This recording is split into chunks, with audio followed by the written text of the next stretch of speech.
Ladies and gentlemen, dear friends, greetings from Palestine. We are very pleased to address the FALP meeting in Kanoa City. I am deeply saddened that due to a number of unfortunate circumstances, Ramallah cannot be represented in person at this important event. It is with high respect and deep appreciation I address this seminar of people from all over the world who we know support our struggle for freedom and liberation and have a true belief in our right to establish the State of Palestine on the 1967 borders with East Jerusalem as its capital. The Palestinians have been struggling for decades for their existence in their land. They have been struggling for their rights to self-determination and statehood. This is what all Palestinians agree upon and work hard to achieve. The Israeli occupation of Palestine is a continued violation of basic human rights and international law. It is not surprising to know that each Palestinian individual have suffered pain and grief as a result of loss of loved ones. Also, as a result of loss of their homes being demolished, their lands and natural resources being confiscated. The Israeli water apartheid is just one example of how Israeli policies of constant aggression against our citizens and our rights are affecting every aspect of life. The full control exercised by Israel over our water resources make the efforts of municipalities all over Palestine to provide the population with the basic services such as water almost impossible.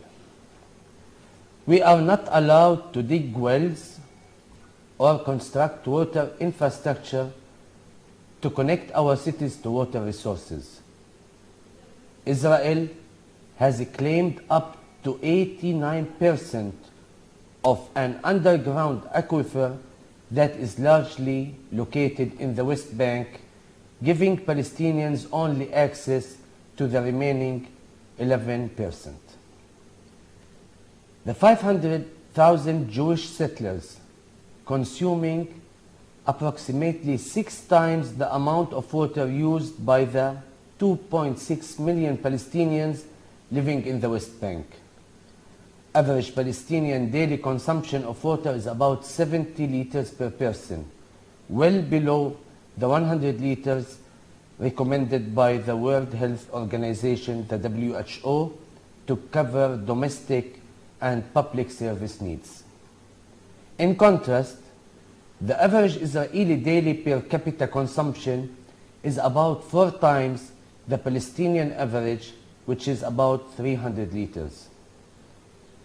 Some communities are still without any water infrastructure. The aquifer in Gaza is depleted and in danger of collapse. Restrictions imposed by Israel as part of its ongoing blockade make the rehabilitation of the aquifer and the search for alternatives impossible. This is why the French Parliament report accused Israel of water apartheid.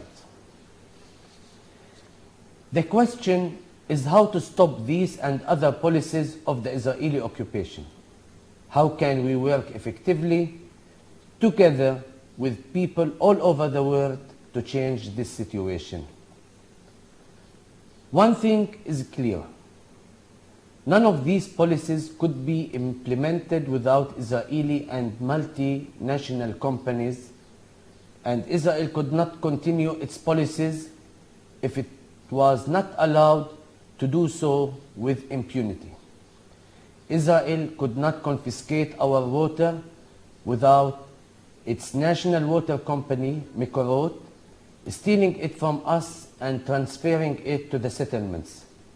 Also, Israel could not build its apartheid wall without Elbit providing the equipment. Therefore, Palestinians opting for a peaceful form of resistance have called for an economic boycott of Israel. In harmony with the call of the boycott, divestment and sanctions campaign to conduct responsible international investment, on behalf of my colleagues and the people of Palestine, we stress the importance of the boycott of commercial trade with Israel, specifically with companies involved in violations of international law, such as the settlements, the wall, and the theft of our natural resources. We are at a point that we need to be transparent, clear, and fair in our position. We know very well the influence of the Jewish lobby, and we understand the difficulty of overriding it. However, we are also very well aware that municipalities have been front runners in many struggles for justice. Cities have divested from apartheid South Africa much before the national governments understood the need to do so. Innumerable cities have stood up against the war in Afghanistan and Iraq. The wall became a magnet for citizens of every generation, class, race, and relationship to the war, perhaps because it is the only great public monument that allows the anestheticized holes in the heart to fill with a truly national grief. This quote was written for Vietnam but reflects the grief of the oppressed in the world.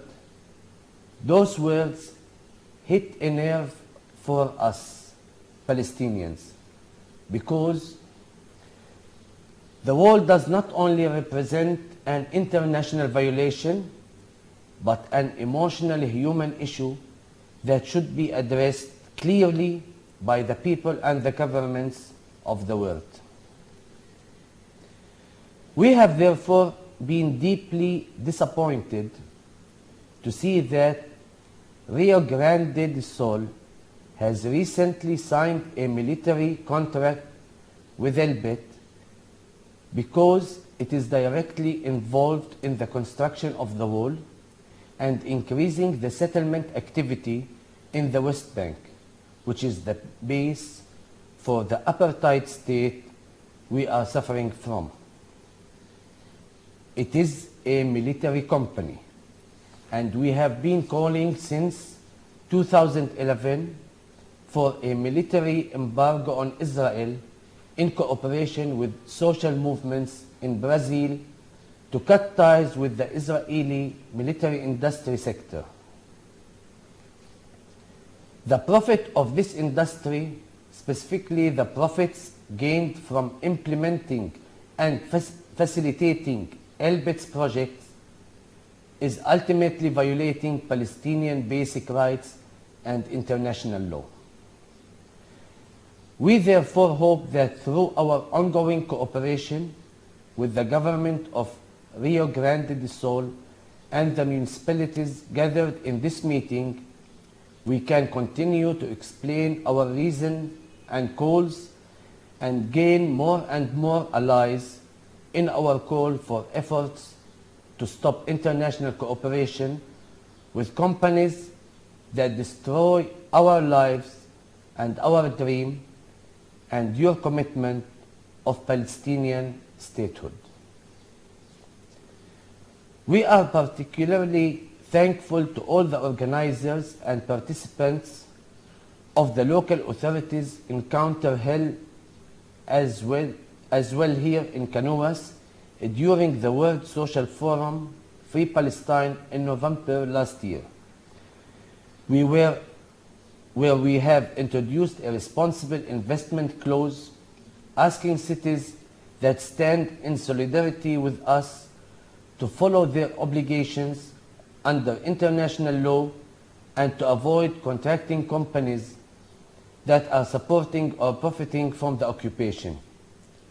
We would like to use this occasion to once again thank Canoas, farmers, and all those that have made this local authorities encounter possible. During the visit of the government of Rio Grande do Sul, we have asked our new partner cities, Livramento, Pagé, and Vigaria, to introduce the responsible investment clause in the cooperation agreements. It demands the Brazilian local governments to commit to responsible investment by avoiding contracting with parties and support or benefit from occupation or violate related prohibitions under international law. We are very happy that these cities have supported such a vision. It's a simple step of ethical commitment that gives to our people the hope and support we need. We know that from Rio Grande do Sul and Brazil, many models of good governance, participation, respect for human rights and democracy have started. And we are proud that now we can work together to bring a little bit of justice to Palestine through the model of the responsible investment clauses founded here in Canoas. We therefore encourage all member cities of the FALP to adopt this responsible investment clause in their own operations. Martin Luther King said it once, and I'm repeating it again here: injustice anywhere is a threat for justice everywhere. What we need is justice, not more, not less. Thank you.